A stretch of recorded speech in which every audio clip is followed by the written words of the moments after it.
यानी यही ब्रह्म तत्व को जानने के लिए ही वेद लिखे गए।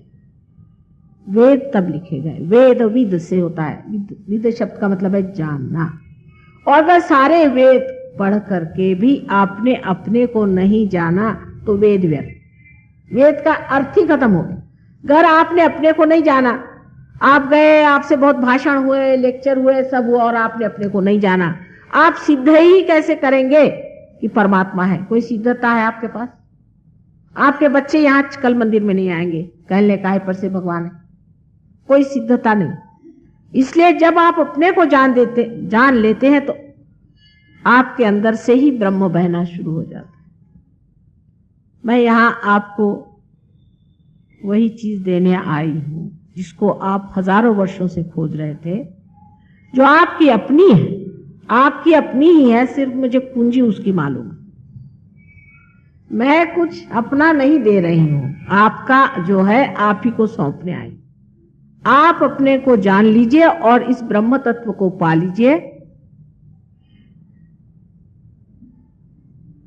यही आत्म साक्षात्कार है, क्योंकि आत्मा का प्रकाश ही ब्रह्म तत्व है। यही परमात्मा का साक्षात्कार है, क्योंकि आत्मा को जाने बगैर आप परमात्मा को नहीं जान सकते। बगैर आंख के आप देख नहीं सकते, उसी तरह जब तक आपके पास आत्मा नहीं होगी आप परमात्मा को जान नहीं सकते। लेकिन मैं कहूं आप आत्मा को जानिए, आत्मा को जानिए, तो आप भी रटे, आत्मा को जानिए, आत्मा को जानिए। रटने से नहीं जान सकते, इसको पाना होगा, ये घटना घटित होगी। अब अपने देश में 3 तरह की व्यवस्था इन 3 तरह की चीजों से होती रही। पहली तो व्यवस्था ये हुई कि हम इस ब्रह्म तत्व को जाने, उसके लिए कुछ क्रिया करें, होम करें, हवन करें। निराकार ही को सोच रहे थे उस वक्त। उन्होंने साकार की बात तब नहीं करी, उस वक्त उन्होंने निराकार की बात की कि हम निराकार को जाने, होम करें, हवन करें, ये करें, वो करें, मंत्र कहें, किसी तरह से जागृति हो जाए। इसके फलस्वरूप संसार में अवतरण हुए। जब आपने अमृत को माना, जो कि निराकार है, वो साकार होकर संसार में आया, उसको आना ही पड़ेगा। अगर साकार नहीं आएगा तो आप कैसे जानिएगा? जैसे कि एक दीप की लौ आप देखिए, दिखने को उसमें आकार है वैसे, लेकिन सब दूर फैली हुई। उसी प्रकार निराकार साकार नहीं होगा तो आप निराकार को जान ही नहीं सकते। इसीलिए संसार में अनेक अवतरण हैं। उसमें से श्री विष्णु जी के अवतरण हुए हैं। उसकी वजह है कि श्री विष्णु जी यही हमारे अंदर धर्म की संस्थापना करते हैं और हमारा उत्क्रांति का मार्ग बनाते हैं, इसलिए विष्णु जी की स्थापना। इसका मतलब कभी भी नहीं कि शिव जी का कोई महत्व नहीं। बहुत से लोग हैं, भाई हम विष्णु जी को मानते हैं, शिव जी को नहीं मानते। ये तो ऐसा ही हुआ कि हम अपनी नाक को मानते और आंख को नहीं मानते, जब एक ही शरीर के अंग प्रत्यंग वो है। समझ लीजिए विराट, जो श्री विष्णु का सबसे बड़ा स्वरूप है, उसके अंदर अगर उनका हृदय है तो उसमें शिव जी बसे हुए। और ब्रह्मदेव जो हैं वो उनकी क्रिया शक्ति को संभाले हुए। उन्होंने क्रिया करके सारी सृष्टि रची, सुंदरता से सब कुछ बनाया। 5 पंच महाभूतों को लेकर के उन्होंने सारी सृष्टि को बनाया। और जब लोगों ने इस पंच महाभूतों की ही सोचा कि इनकी सेवा करने से या इनको जागरूक करने से हम परमात्मा को जाने, तब वो साक्षात परमात्मा के जो विष्णु स्वरूप जो अंग है, कहना चाहिए विष्णु स्वरूप जो उनके अवतरण हैं, वो हुए संसार में। आप जानते हैं कि 10 अवतार हैं। अब हुए कि नहीं हुए, इसकी सिद्धता देने के लिए हम आए इस संसार। क्योंकि किसी ने बता दिया इसलिए आपने विश्वास कर लिया। लेकिन ये 10 अवतरण हुए हैं और इन्हीं अवतरणों के सहारे ही हमारी उत्क्रांति हुई। माने पहले सब लोग मछलियों में थे, समुद्र में ही पहले जीव धारणा हुई है, सब लोग कहते हैं। और उसके बाद कुछ मछलियां बाहर की ओर चली आई। उन मछलियों को पहले बाहर लाने वाला मत्स्य अवतार हुआ, वो श्री विष्णु का स्वरूप था। उसके बाद आप जानते हैं कि वो 10 रूप में आते रहे। ये अगुवाई करने के जो कार्य है वो परमात्मा को ही करना पड़ा। ये परमात्मा का कार्य, इसे मनुष्य नहीं कर सकता, या एक मछली नहीं कर सकती। इसलिए पहले जो अगुवाई करने का काम था उसके लिए साक्षात परमात्मा संसार में अवतरित हुए, इसमें कोई शक नहीं। लेकिन जब लोगों ने दूसरी चीज शुरू कर दी, भक्ति, कि परमात्मा तो संसार में अवतार ले रहे हैं, इसको समझ के उन्होंने भक्ति शुरू कर ली, तो उसी में लिपट गए वो। माने ये कि फूल के अंदर शहद है, समझ लीजिए, तो आपको फूल का शहद लेना चाहिए, तो बात सही है, लेकिन शहद फूल के बगैर तो नहीं होता।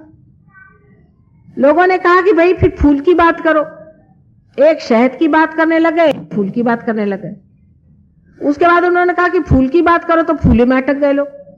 अपने मन से मूर्तियां बनानी शुरू कर दी, उसको प्राण प्रतिष्ठा नहीं करी, उसमें जागृति नहीं दी, उसको कायदे से नहीं बिठाया, और शुरू हो गया, तो अटक गए।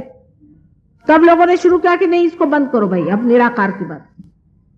तो कभी निराकार से साकार में जाए, साकार से निराकार में जाए, ये झगड़ा चलता। और झगड़ा कोई है ही नहीं, एक के बगैर दूसरा नहीं है, दूसरे के बगैर पहला नहीं, ऐसी सीधी बात है ही। क्योंकि दोनों ही बातें बन गई, एक ने फूल की बात करी और एक ने शहद की करी, और दोनों ही बातें ही रह गई, बातें ही रह गई, बातें ही रह गई, आज तक बातें ही रह गई। तो दोनों ही बात सही है, वो भी सही है और ये भी सही है। उसका खंडन इसलिए हुआ, उन्होंने खंडन इसलिए किया कि जब जनसाधारण में देखा कि एक तरफ खूब बह के चले जा रहे, तो उनको खींच के दूसरी तरफ ले आए, बाबा यहां ठीक जाने से। जब इस तरफ में बहुत बह के चले जा रहे, तो उनको फिर इस तरफ ले आए। जो ला रहे हैं वो एक ही इंसान है, उनका नाम है दत्तात्रेय जी। आदिनाथ है, आदि गुरु हैं। वही अनेक बार संसार में आए, उन्होंने कहा कि भाई हाँ ठीक है, अवतरण हुए, मानिए इसे। लोग अवतरण को चिपक गए, राम राम राम राम, रास्ते पे चलिए तो राम राम, बाजार में जाओ तो राम राम, इधर देखो तो राम राम। कोई किसी की अक्ल नहीं रह गई कि इस तरह से राम का नाम नहीं लेना चाहिए। हर समय राम को आप कितना सस्ता किए दे रहे हैं, उसका भी एक तरीका है। तो अब फिर उन्होंने कहा कि चलिए ये बात बंद करिए। वही उनके अनेक अवतरण हुए हैं, उन्होंने अपना ही इसलिए खंडन किया। वही संसार में राजा जनक के रूप में आए थे, और राजा जनक ने एक नचिकेता को ही आत्म साक्षात्कार दिया। राजा जनक के बारे में आप जानते हैं कि उनको लोग विदेही कहते हैं, और उनसे लोगों ने पूछा कि भाई आपको विदेही कैसे कहते हैं। नारद ने कहा कि तुमको विदेही कैसे कहते हैं, तुम तो संसार में रहते हो और तुम विदेही हो। तो बहुत आसान है भाई, ऐसा करो शाम को बात करना, अभी तो तुम एक काम करो, कटोरे में दूध है उसे लेके चलो और शाम को मुझे बताना। अब वो दूध कटोरा ऐसा था कि उसमें दूध छलक जाएगा, उसने कहा एक बूंद भी नहीं छलकना चाहिए, उसी को देखते रहना और छलकना नहीं चाहिए बूंद, तब मैं बताऊंगा कि मुझे विदेही क्यों कहते। शाम तक बेचारे वो अपने लिए घूम रहे, उनके साथ सारी दुनिया में गए और परेशान हो गए। जब शाम को लौटे तो उनका अब तो बताइए, मैं तो तंग आ गया, सारा दिन इस तरह आपके साथ घूमता रहा। कहने का पहले ये बताओ कि तुमने क्या देखा। उन्होंने क्या देखा, मैं क्या देखता, मैं तो पूरी समय दूध ही देख रहा था कि गिर न जाए। पहले मैं प्रोसेशन में गया, फिर मेरे बड़ा भारी दरबार था, वहां नृत्य हुआ, कुछ नहीं देखा तुमने? पहले कुछ नहीं देखा। राजा जनक ने कहा कि बेटे मेरा यही हाल, मैं कुछ देखता नहीं हूं, मेरा सारा चित्त, मैं अपना देखते रहता हूं कहीं छलक न जाए, मेरा सारा चित्त वही। यह अवतरण है, राजा जनक भी एक अवतरण है, बहुत बड़ा अवतरण है। वो इस संसार में गुरु के रूप में आए।